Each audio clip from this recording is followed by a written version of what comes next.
তোমরা শখ তো অনেক রকমের দেখেছো, আজকে আমি দেখাবো আমার শখ। ঠিক আছে, এটা দেখার পরে তোমরা আমাকে পাগলও ভাবতে পারো, কিন্তু ভাই আমার শখ আমার কাছে। ঠিক আছে, তো দেখো, এই যে দেখতে পাচ্ছ এই খামটা, এর মধ্যে আছে আমার শখ। ঠিক আছে, তো খামটা খুলে আমি বার করি, তারপর দেখাচ্ছি। ঠিক আছে, দেখো, এই যে এর ভিতরে আছে আমার শখের জিনিস, খুব সুন্দর করে রাখা আছে। ঠিক আছে, ওগুলো খুলি, নিজের মতো করে প্যাকিং করে রেখেছি জিনিসটাকে,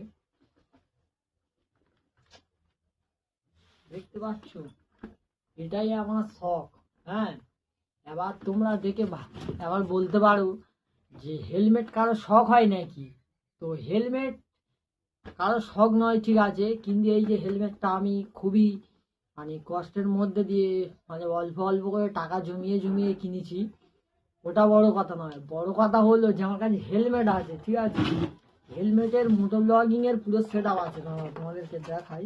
এই যে মাইক আছে, তারপরে মোটো ব্লগিং এর পুরো সেটআপ আমার কাছে আছে। ঠিক আছে, কিন্তু কি নেই জানো, নেই শুধু বাইক। সব কিছু আছে কিন্তু বাইক নেই ভাই।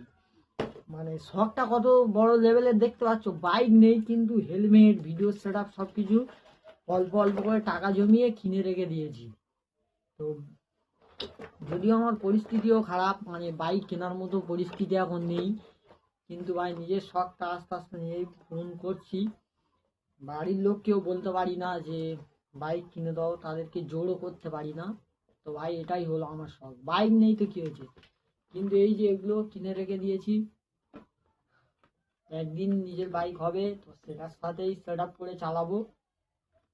এটাই হলো আমার শখ। ঠিক আছে, এটাই আমার শখ বস।